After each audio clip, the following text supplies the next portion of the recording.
It's a great day. My name is Shay Brown, the Happy Entrepreneur, and welcome to the Happy Entrepreneur Show, the #1 business development and revenue focused late night show in the country where we are on a mission.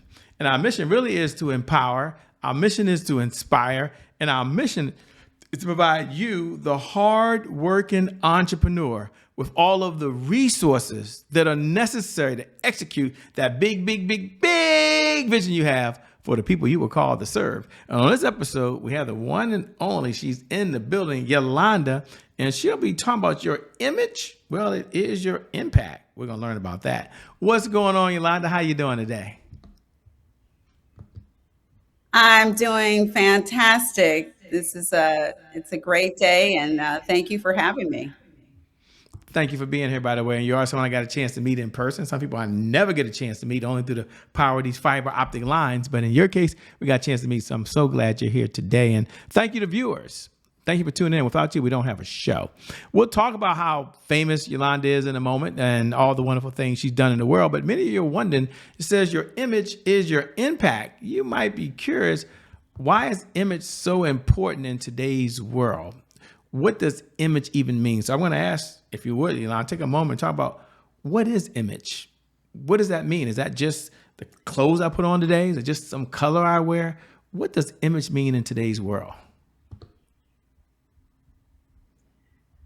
Well, just for me, I think image is important because it speaks for you before you say a word. And we, as humans, we judge people at a nanosecond. From the moment we look at someone, we start making judgments on them. And so that's why your image is a part of your energy. So all of that's kind of wrapped into one. So I think it really is how people perceive you before you say a word, in a nutshell. What do you say to the person that's watching? Says, okay, Shay, I couldn't wait for this because your image is your impact, by the way. What do you say to the person like, will my image change over time?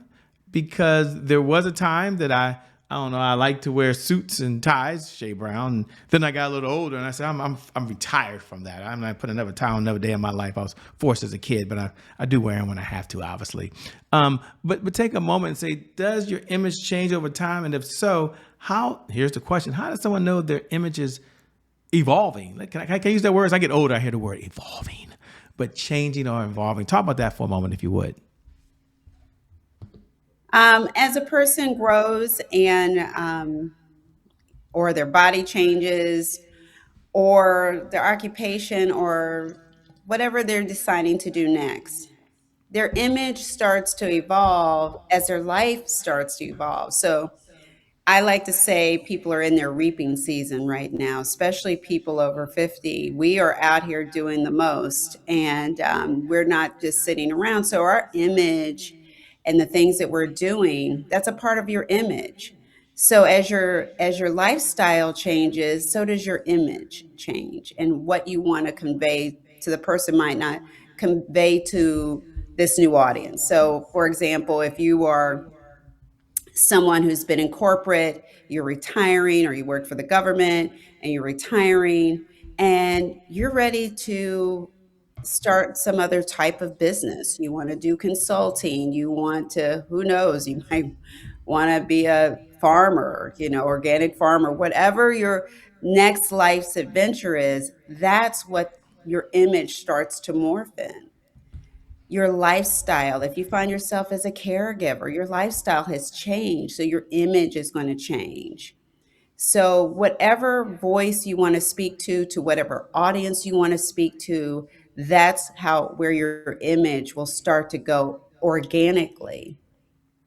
Sometimes you just need someone to help you really hone in, to really help you speak your image language to your audience in a way more effectively than that's just happening organically. You might want to really hone in on that image to attract that particular audience that you want to speak to. I like Does that. You that make talked about sense? different images. You talked about different images, different people, because some folks that are watching, they're dualpreneurs, by the way. Many entrepreneurs today, they work a full-time job, and maybe that's one image they have, but they're also a full-time entrepreneur. They're a dualpreneur, if that makes sense. Shout out to all my 9 to 5 millionaires out there, by the way, doing both.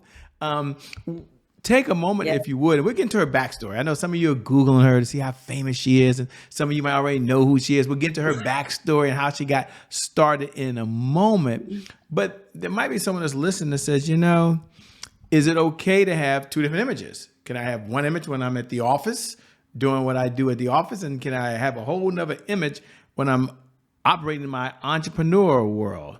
Are they two different images, or do they have to always be the same? Again, it's a loaded question for Yolanda, because many of you are different places and different spaces, but I'm going to ask her to do the best she can. Well, it seems to me that if you're a dualpreneur, many times you are working for the government, you're working in a medical field, you're doing other things that require you to have a more restrictive type of style or image that you want to portray. If you're in corporate, you might want, um, if you're ready to make a leap and grow within that corporation, but you have this other business, you still have to show up so they can see you as someone they want to promote. They want to see you at the next level you want to get to if you're still going to stay in that position. But the thing with people who are dualpreneurs, as you say, many times the second part of them, the entrepreneurial part of them, is that's their space where they get to be super creative.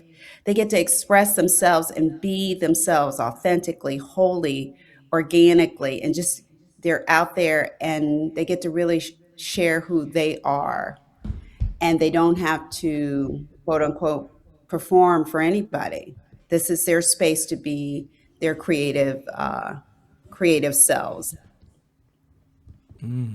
Well said, So by I the would way. say, yeah, you have to oh, thank you. You have to have, I think it's okay. You definitely should have a space where you're free to be yourself. Um, and if you're investing in yourself like that, yeah, you should look exactly how you want, show up exactly how you want, unapologetically.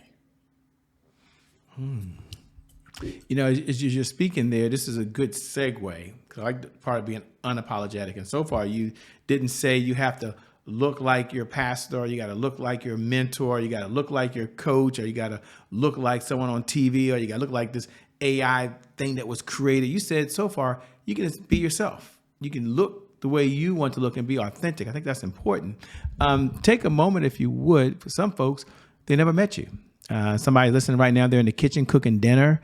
I'm like, who is this person talking, Shay? What's their backstory? Someone else might be at the gym right now. That's right, you're at the gym right now. You got the ear pods in, listening to us, or maybe we're on your big screen TV. Hey, how you doing? But take a moment, if you would, and tell them, who is Yolanda? You know the question. What's the backstory? The question you asked me before we got started that led you down this path of doing what you're doing now. We want to know. Well, I was just an awkward teenager who and a tomboy that stumbled into being obsessed with fashion. I was not coordinated. Didn't go to proms. None of that.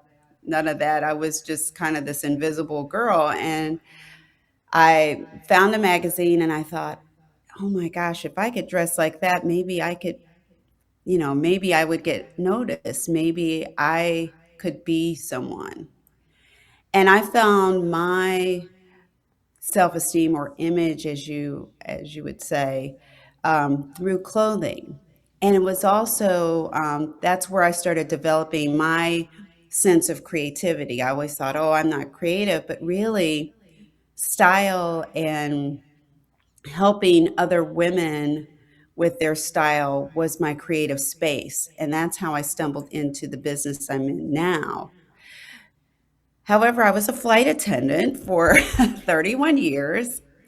And in that time, I did do some of this work, but I loved my job. It was a great mommy job. I could fly to Paris on a Sunday at 6 o'clock, get home on a Tuesday by 2 o'clock to beat the school bus home. So I had the rest of the week to be a room mom and do all the things. I was a single mom. I was divorced when my son was really young. So I was a single mom, and I was always had a passion to have my own business of some kind. So I tried different things.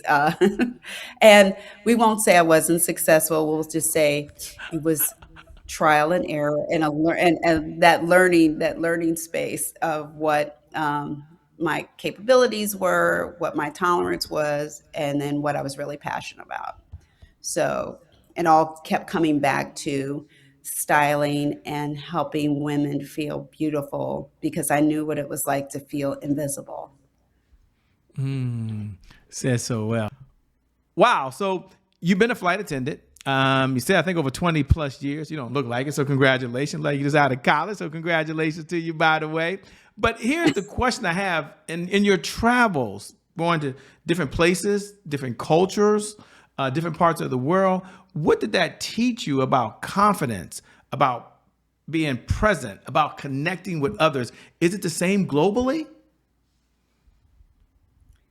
Well, I think as far as the job itself, it was glamorous. It was 31 years I was working. I was still there when it was Barbie boot camp, where we were weighed at our interview, weighed every week, then weighed every month, and then once a year just to Whoa. keep your job.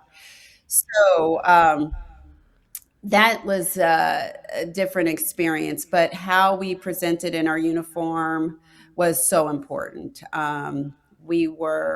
They did do uniform inspection, so it gives you a sense of pride.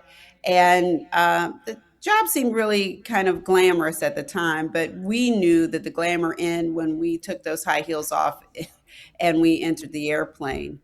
But it was something that I had that to go on as being a flight attendant and the glamour, because back then it did seem glamorous. But it also was how I was brought up. My mother always taught me about tailoring. So my uniform was always tailored very well. So it fit me like a glove. So I was raised that way. So part of that, and then when you go globally and you look at the flight attendants from other countries, they are just immaculate. Their uniforms are polished and tailored. So it adds to the glamour and the excitement of the position. But people back then used to dress on a plane. We were not allowed. Actually, I just did my latest blog about travel and how you show up. We weren't allowed to wear just jeans and things like that to just even ride and to use our passes. We had to dress up, and I had to wear pantyhose and the whole thing. Pantyhose right now, women would pass out, but pantyhose, you had to wear pantyhose and all the things, and just to get on the plane. And if you looked even nicer, you had an opportunity to ride in the first, if there was an open first class seat. So that's the power of image. That was my as far as travel. I had an incident years ago where my husband and I were traveling. I was supposed to have a business class seat next to his. Somehow there was a mix up on Air France. Um, they looked at me because I was already conditioned to dress up on a plane. They said, "Well, she looks like she's used to flying in business class. So we're not gonna dispute the seat. We're just gonna give it to her. We're gonna make sure that she had it." I mean, they should have anyway because we paid for it.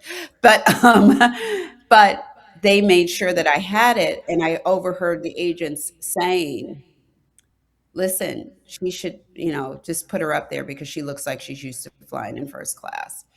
Or at this time it was business class. So, that also taught me the power of image, the power of style. the that those things open doors for you without saying a word. You don't have to Mm. do a whole lot of you don't have to do a whole lot of screaming and yelling and fussing. Now, travel style is different, how people show up in the airports. And so what I see now, traveling globally, it's completely different, but people who know how to show up, and they can be casual, upscale casual, and look chic without looking like they're trying too hard, or without well, also looking like they care. I think the thing with international travel, the airport is your whole stage, your whole world. As an entrepreneur, you should always kind of be ready. You don't have to walk around in a Chanel suit or anything. You don't have to do all of that. And I wouldn't advise it, because you need to make your connection. But you want to dress in a way that you look energetic. You look like you belong in the space. You look confident. You look like somebody that somebody wants to speak to. And because you never know who's sitting there. That might be your client. That might be a government contract. That might be a corporate contract. That might be, you don't know who you're sitting next to. And you don't have to be sitting in first class. Many times the CEOs will sit in coach, because they allow the people who make the money for them to sit in those first class seats. So you don't know who you're sitting next to. So you should always dress like you're ready for an opportunity when you're in those airports, because that's a whole stage for you. That's the thing I learned about international travel. You never know who's who and who can present a great opportunity for you. And what do you say to folks who's watching? Because those points are spot on. Someone is watching says, okay, I like it. I want to do a transition. Not sure how. But my question to Yolanda now is, Shay, what does she tell people who are on a limited budget? I can't just go tomorrow and just change my whole wardrobe for whatever the reason is, whether it's limited budget, whether it's timing, finances, resources.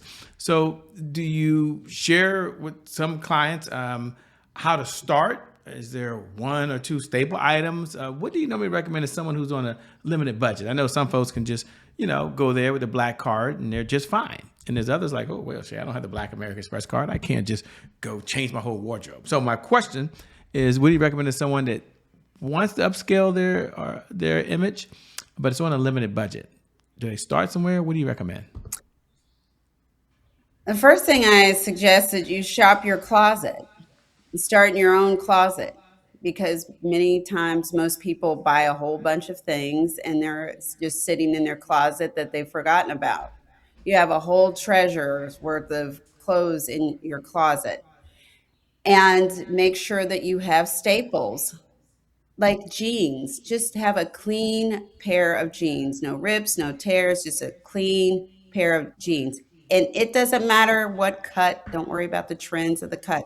The cuts are all over the runways, whether they're wide leg, whether they're low rise, high rise, uh, skinny jeans are back. Don't worry about that. Make sure that they fit and fit well. And the main thing with your clothes in your closet, and it doesn't matter how much they cost, get them tailored to fit. Take them to a dry cleaner and they can hem them, take it in, let it out. But if you get your clothes that you already have custom fit to your body, you will look like $1 million without spending $1 million. There are consignment shops. There's different places, vintage shops, where you can find unique pieces to add to what you already have without breaking the bank. I know a lot of women who are like expert thrifters, who can find different things to add to their wardrobes, that will take something simple or something that they have at the house and make it look like, something that was created just for you. So that's what I would say. Shop your closet first, get things tailored that you already have, take your shoes to cobblers and clean them up. That's a great way to start and save money. You already have money in your closet. Why not utilize it and maximize what you already have? I like it. What do you enjoy most about what you're doing? You seem to light up when you start talking about image, talking about things they can do, talking about actions that are things you could do tomorrow. Like I'm guilty. I'm not want to say I'm sitting here on a therapy couch. I'm like, I gotta go to my closet. You know what stuff I got in there, and she has a good point there. Something I forget. Something still got tags on. I'm embarrassed to say. I don't have it like that, ladies and gentlemen. But there's some things that still have tags that I say I'm going to get to one day. But what do you enjoy most about what you're doing these days? Because you seem to be having a lot of fun doing it. I do.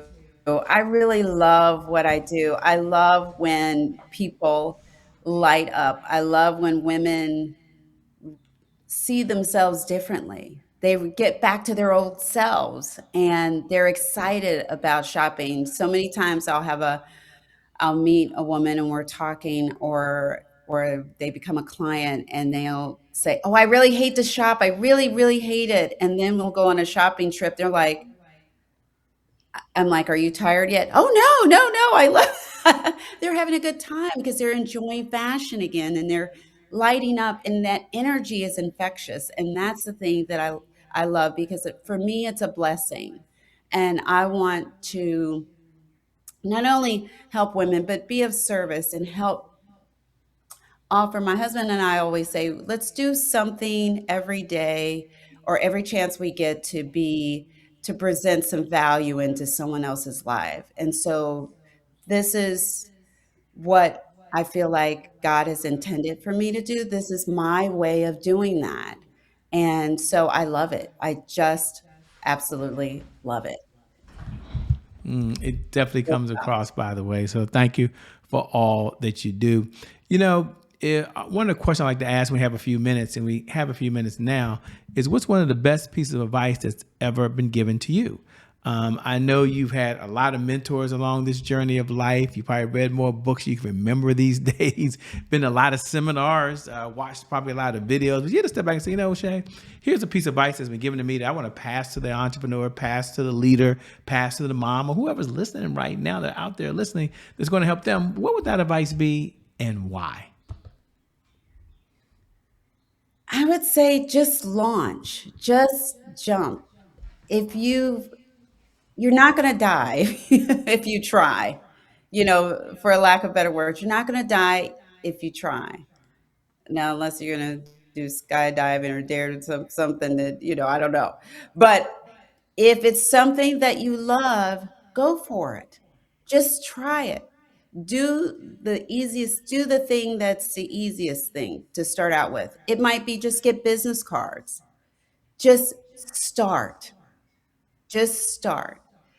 And I think that's the main thing. Don't tell yourself you can't and speak life into what you want. Say it to yourself. I'm going to do this thing. I'm going to do this thing. I'm going to do this thing and stick with it. Don't don't try not to second guess yourself so much and just really really just don't listen to your voice.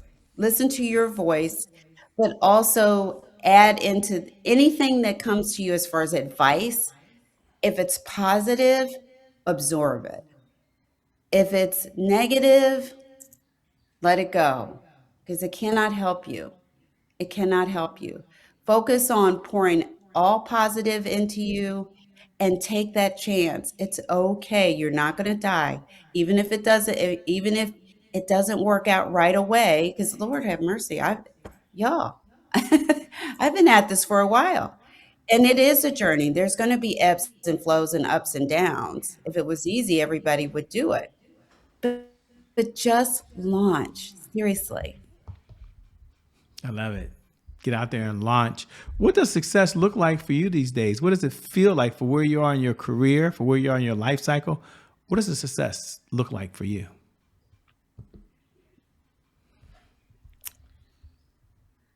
Well, for me, success is continuing to learn and grow and build and start focusing on my legacy. What do I want to leave others?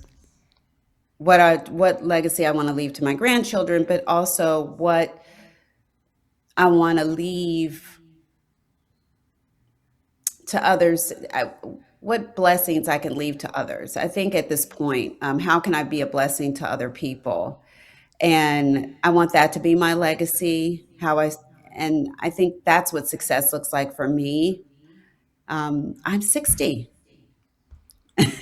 and you start Looking good thinking for 60. about. Go ahead. You're looking good. I have a great colorist, hair colorist. I know. I tried. They gave up on me.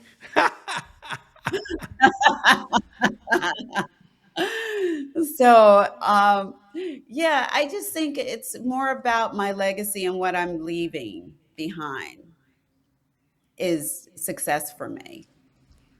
Yeah. Of Yeah. You course, know, lots of money too. I mean, let's there.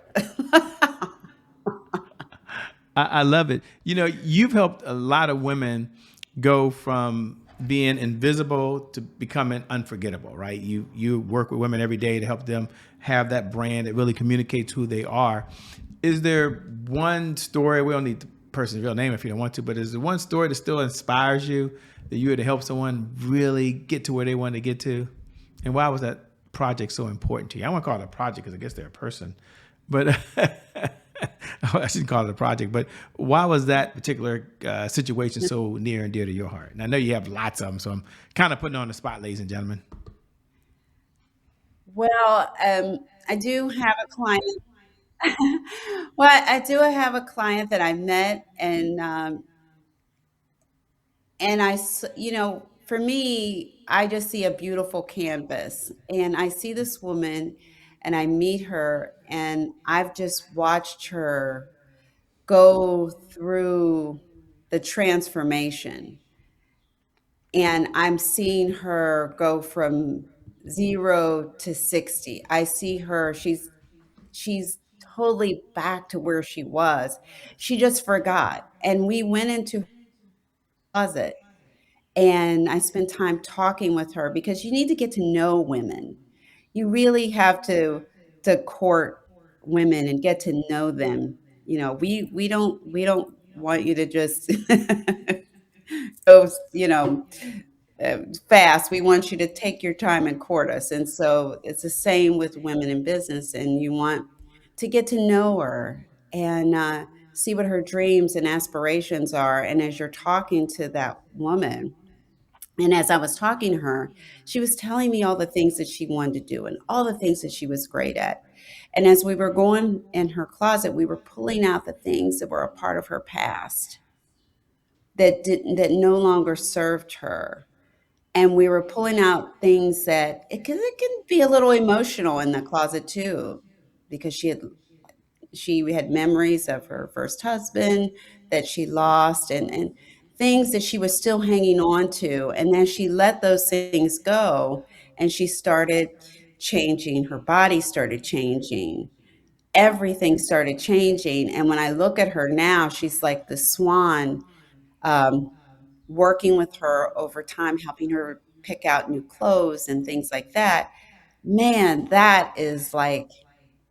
that's probably one of uh, my favorite situations, my favorite stories. It's just amazing to see all the great things that she's doing.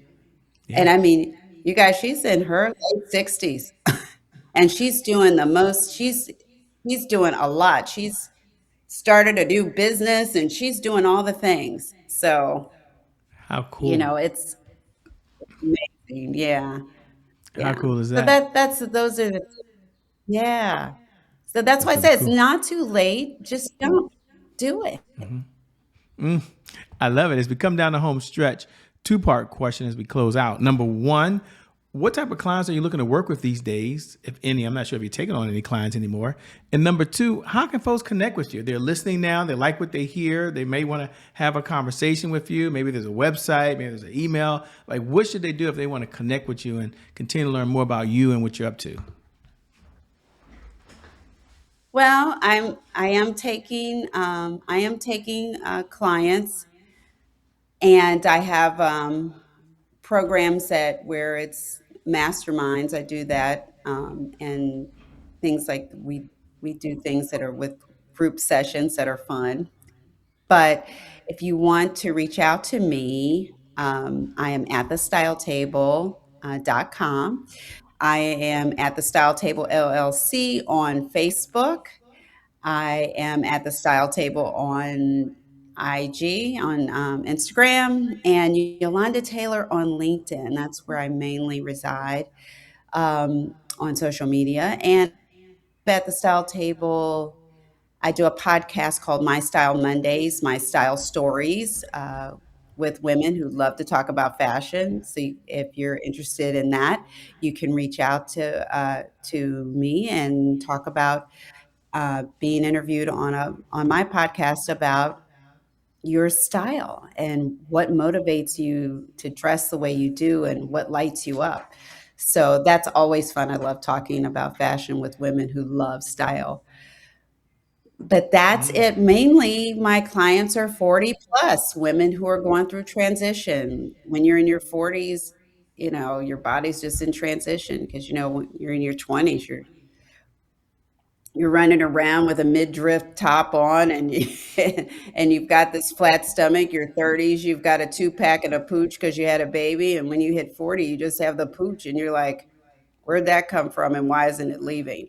So women in their 40s, I really is really 40s, mid to late 40s plus are usually my clients because they're in transition, and that's who I like to work with. And did you give a website for them to go to? Did I miss that? I'm going to make sure you give a low. How should they connect with you? Yes, at the style I did. Yeah, at thestyletable.com. Okay, that's where you go. At the And style. I then heard you say DM that me earlier. I just on, want you to repeat that. yeah, at thestyletable.com. Yes. At thestyletable.com. You can connect with her. Thanks so much, Yolanda, for being here on the show. I appreciate it. I'm glad you can make it. I know how busy you are. You can always make more money, but you can't make more time. You're giving us the most precious resource you have, which is your time. So thank you so much.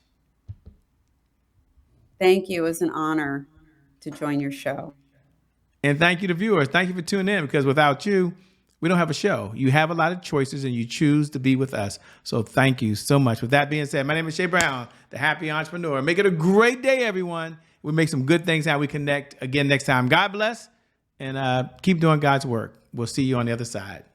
Peace.